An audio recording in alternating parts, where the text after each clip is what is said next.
بسم اللہ الرحمن الرحیم۔ السلام علیکم ورحمۃ اللہ وبرکاتہ۔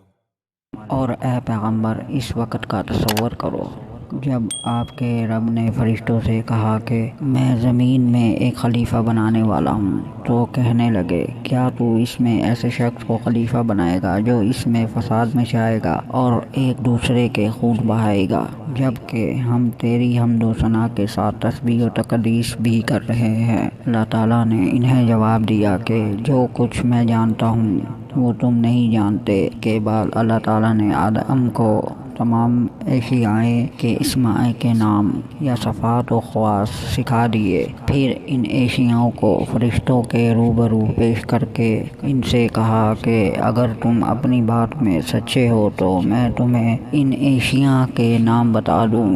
فرشتے کہنے لگے نقص سے پاک تو تیری ہی ذات ہے، ہم تو اتنا ہی جانتے ہیں جتنا تو نے ہمیں سکھایا ہے، اور ہر چیز کو جاننے والا اور اس کی حکمت سمجھنے والا تو ہی ہے۔ اللہ تعالیٰ نے آدم سے فرمایا اے آدم، ان فرشتوں کو ان اشیاء کے نام بتا دو۔ تو جب آدم نے فرشتوں کو ان چیزوں کے نام بتا دیے تو اللہ تعالیٰ نے فرشتوں سے کہا کیا میں نے تمہیں یہ نہ کہا تھا کہ میں ہی آسمانوں اور زمینوں کی پوشیدہ باتیں جانتا ہوں، اور ان باتوں کو بھی جانتا ہوں جو تم ظاہر کرتے ہو اور ان کو بھی جو تم چھپاتے ہو، اور وہ وقت بھی یاد کرو جب ہم نے فرشتوں سے کہا کہ آدم کو سجدہ کرو تو سوائے ابلیس کے سب فرشتوں نے اسے سجدہ کیا۔ ابلیس نے اس حکم الہی کو تسلیم نہ کیا اور گھمنڈ میں آ گیا اور کافروں میں شامل ہو گیا۔ پھر ہم نے آدم سے کہا کہ تم اور تمہاری بیوی دونوں جنت میں آباد ہو جاؤ اور یہاں سے چاہو اسے پھل جی بھر کے کھاؤ، البتہ اس درخت کے پاس نہ بھٹکنا ورنہ تم دونوں ظالموں میں شمار ہوگے۔ آخر کار شیطان نے اسی درخت کی ترغیب دے کر آدم اور حوا کو دونوں کو ورگلایا، اور جس حالت میں وہ تھے انہیں وہاں سے نکلوا کر ہی دم لیا۔ تب ہم نے کہا تم سب یہاں سے اتر نکل جاؤ، کیونکہ تم ایک دوسرے کے دشمن ہو، اور اب تمہیں ایک معین وقت موت یا قیامت تک زمین میں رہنا ہے اور گزر بسر کرنا ہے۔ پھر آدم علیہ السلام نے اپنے رب سے چند کلمات سیکھ کر توبہ کی تو اللہ تعالیٰ نے ان کی توبہ قبول کر لی۔ بلا شبہ وہ بندوں کی توبہ قبول کرنے والا ہے، نہایت رحم کرنے والا ہے۔ ہم نے کہا تم سب کے سب یہاں سے نکل جاؤ، پھر جو میری طرف سے تمہارے پاس ہدایت آئے اور جس نے میری ہدایت کی پیروی کی تو ایسے لوگوں کو نہ کچھ خوف ہوگا اور نہ وہ غمگین ہوں گے۔ حضرت ابراہیم علیہ السلام دنیا کے پہلے انسان بھی ہیں اور پیغمبر بھی۔ جب اللہ تعالیٰ نے انسان کو دنیا میں بھیجنے کا ارادہ کیا تو اس سے قبل چند اہم اقدامات کیے۔ ایک اقدام تو یہ تھا کہ تم تمام انسانوں کی روحوں اور شعور دے کر انہیں دنیا کی زندگی کی آزمائش کے بارے میں کہ انہیں اچھے اور برے کی تمیز کی آزمائش میں ڈالا جا رہا ہے، اور جو کامیاب ہوگا اس کا بدلہ جنت اور ناکام کا بدلہ جہنم ہے۔ سورۃ احزاب کی ایک آیت کے مطابق انسان نے اس اسکیم کو سمجھ کر ایسے قبول کرنے کا ارادہ کر لیا۔ اس کے بعد اللہ نے انسان کی تمام روحوں کو اپنے بارے میں باخبر کیا اور ان سے نہ صرف اپنے رب ہونے کا اقرار کروایا بلکہ اپنی تنہا اللہ ہونے کا شعور بھی اس کی فطرت میں واضح کر دیا۔ اس سے اگلا مرحلہ وہ ہے جس کا اوپر کی آیات میں ذکر ہے، یعنی اللہ نے اپنا یہ منصوبہ فرشتوں اور جنات کے سامنے رکھا، کیونکہ یہ دونوں ذی الشعور اور صاحب ارادہ مخلوقات تھی اور ان کا انٹر ایکشن انسان سے ہوتا تھا۔ جب اللہ نے فرشتوں اور جنات کے سامنے یہ منصوبہ رکھا کہ ایک ذی الشعور صاحب اختیار ہستی کو دنیا میں بھیجا جانے والا ہے تو فرشتوں کو صاف نظر آ گیا کہ انسان اپنے اختیار کا غلط استعمال کرے گا، جس کے نتیجے میں خون خرابہ بھی ہوگا۔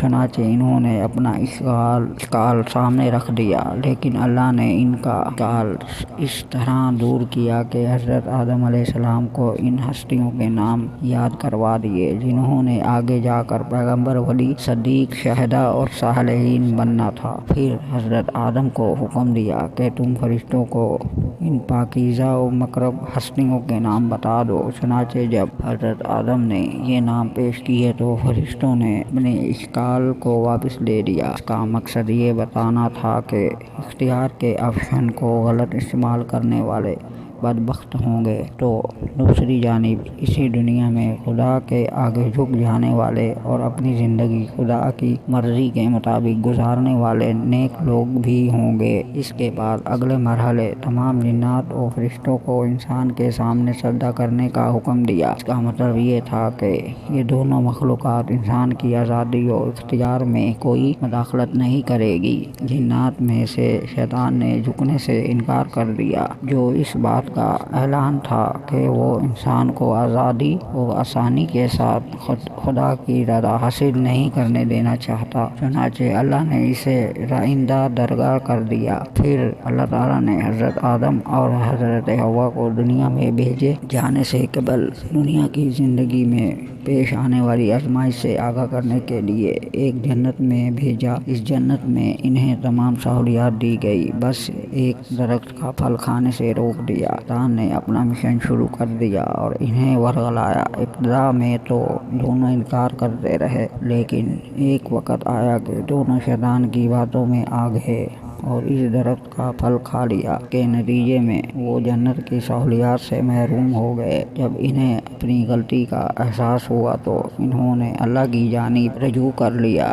اس پر اللہ نے انہیں معاف بھی کر دیا۔ اب اس ابتدائی جنت کی ترتیب مکمل ہو چکی تھی، اس لیے اللہ نے دونوں کو دنیا میں بھیج کر اس امتحان کی ابتدا کر دی جس میں ہم سب آزمائے جا رہے ہیں۔ شیطان ایک عالم و فاضل اور عبادت گزار ہستی ہونے کے باوجود بہک گیا اور محض حد کی بنا پر سجدے سے انکار کر دیا۔ اس سے یہ ثابت ہوا کہ حد اتنی بری بیماری ہے۔ شیطان اور حضرت آدم علیہ السلام دونوں سے غلطی ہوئی، لیکن دونوں کا رد عمل مختلف تھا۔ شیطان نے سجدہ سے انکار کیا اور جب اللہ نے اسے اس کی غلطی کی احساس دلایا تو اس نے غلطی تسلیم کرنے اور معافی مانگنے کے بجائے خود اللہ ہی کو قصوروار ٹھہرایا۔ دوسری جانب حضرت آدم اور حضرت حوا کو جب اپنی غلطی کا احساس ہوا تو وہ کرنے کے بجائے عجز و انکاری کا پیکر بن گئے۔